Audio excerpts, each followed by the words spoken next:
Hi friends, welcome to the market hacker.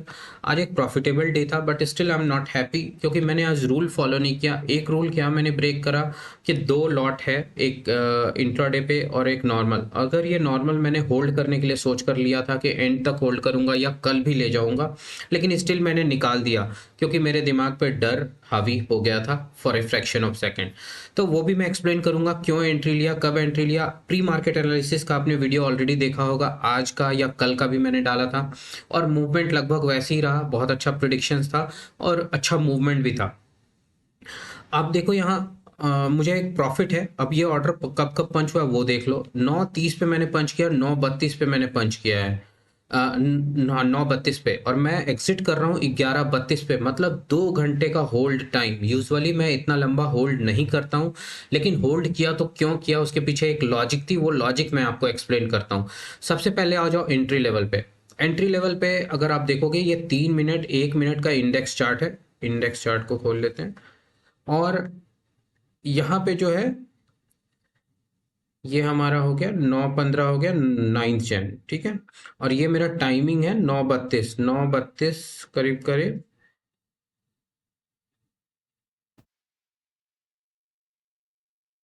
हाँ देखो, जब ये डे लो को ब्रेक कर रहा है, डे लो को ब्रेक करने के आसपास यहाँ पे कहीं एग्जिट है, क्योंकि ये पूरा एक ग्रीन कैंडल बनाता है जो कि एक बियरिश डे होता है प्रीवियस डे। उसके बाद मार्केट सारी प्रॉफिट बुकिंग के बाद सीधा गिरना स्टार्ट होता है। मुझे वो समझ में आ गया, यहाँ पे कोई बायर नहीं आए हैं, ये वो हैं जो प्रॉफिट बुकिंग कर रहे हैं।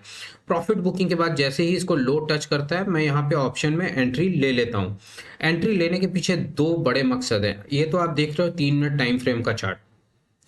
3 मिनट टाइम फ्रेम के साथ साथ अगर आप देखोगे 15 मिनट का टाइम फ्रेम, वहां पे 5 कैंडल देखोगे, और यहाँ देखो किस तरह का पिन पॉइंट कैंडल बना है, नीचे बॉडी बिल्कुल छोटा सा। तो ये प्योरली प्राइस रिजेक्शन है, मतलब बायर्स इंटरेस्टेड ही नहीं है।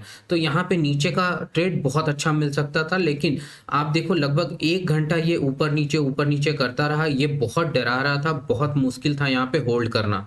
लेकिन जैसे ही इसके लो को ब्रेक करता है, नीचे की मूवमेंट कंफर्म हो जाती है और प्राइस का एक अच्छा खासा मूवमेंट नीचे को देखने को भी मिलता है।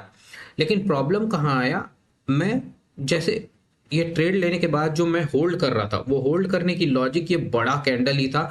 बड़ा कैंडल 5 मिनट में ही बहुत अच्छा दिख रहा था, और मुझे 15 मिनट में भी अच्छा दिख रहा था। 1 आवर का देखो, वो भी बियरिश क्लोजिंग हुआ था। तो मतलब ओवर सब कुछ कैंडल नीचे का वन गो में फॉल करता हुआ दिख रहा था बड़े टाइम फ्रेम में, और करता भी गया ऐसे ही। लेकिन जब आप आओगे छोटे टाइम फ्रेम में, छोटा थोड़े से मैप के, मेरा क्या हुआ, प्रॉफिट जो था वो बहुत अच्छा दिखा रहा था। तो मैंने ये डिसाइड किया कम से कम इस ट्रेड में 2,000 रुपए से नीचे नहीं जाने देंगे। या तो बड़ा प्रॉफिट या तो 2,000 का प्रॉफिट, लॉस नहीं लेंगे। जबकि एनालिसिस पुख्ता था तो मुझे होल्ड करना चाहिए था, पॉसिबिलिटीज थी। मुझे ये नहीं पता कि यहाँ पे मैं सही हूँ या गलत, क्योंकि ऑप्शन अगर ये स्टॉक में होता तो मैं गलत था, लेकिन ऑप्शन में हो तो हो सकता है मैं सही भी हूं, क्योंकि होल्ड आपके अगेंस्ट जा रहा है तो ऑप्शन में रुकना बहुत रिस्की हो जाता है। चलो अब देखते हैं ऑप्शन का प्राइस मैंने कब निकाला। ये प्राइस ऊपर जा रहा था, जाने के बाद क्या हुआ, यहाँ पे आप देखो ये हाई को टच करता है 125 के आसपास, और फिर यहाँ नीचे 110 के आसपास आया। तो ऑप्शन में मात्र 15 पॉइंट का यहाँ करेक्शन था। लेकिन अगर आप यहाँ पे देखोगे इंडेक्स में, तो 10-26 के आसपास ये 2-3 ग्रीन कैंडल बनाया जो मुझे रिवर्सल जैसा दिख रहा था। यहाँ पे मुझे 1 मिनट में भी मैंने एक गलती करी कि मुझे इसके ऊपर 900 के ऊपर ही एसएल काटना चाहिए था।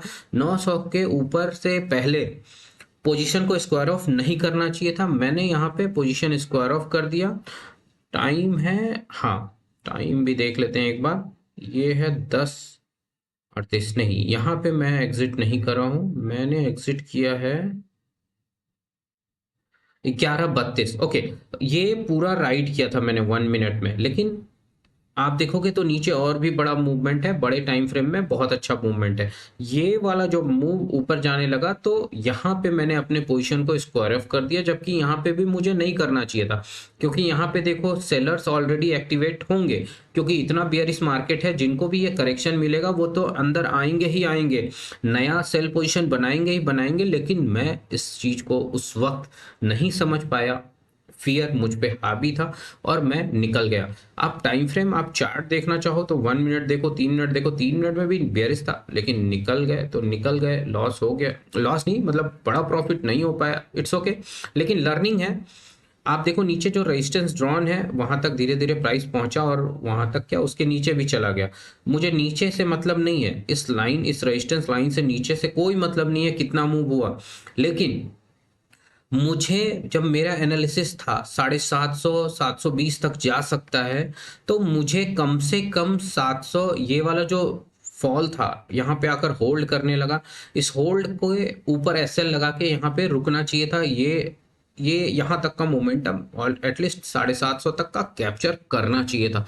चलो कोई बात नहीं, अभी नहीं कर पाए, धीरे धीरे हम लोग ये भी होल्ड करना और प्रॉफिट में कैसे बड़ा प्रॉफिट ले वो भी सीख जाएंगे। लॉस तो धीरे धीरे कम करा है हम लोगों ने। रेगुलर ऐसी ही अपडेट के लिए मेरे इस चैनल को सब्सक्राइब करो, लाइक करो, शेयर करो, रेगुलर वीडियोस देखो, तो आप भी, आपका ऑप्शन जर्नी बहुत इजी हो जाएगा। एक्चुअली जो आप देख रहे हो आपको लगेगा कि एक लॉट से ट्रेड कर रहे हैं और इसमें कुछ भी नहीं हो सकता, तो ऐसा नहीं है। ये एक लॉट सिर्फ प्रैक्टिस के लिए है, शायद आप इस जर्नी को अगर देख लो तो आप एक बड़े ट्रेडर आप भी बन सकते हो। Thanks for watching.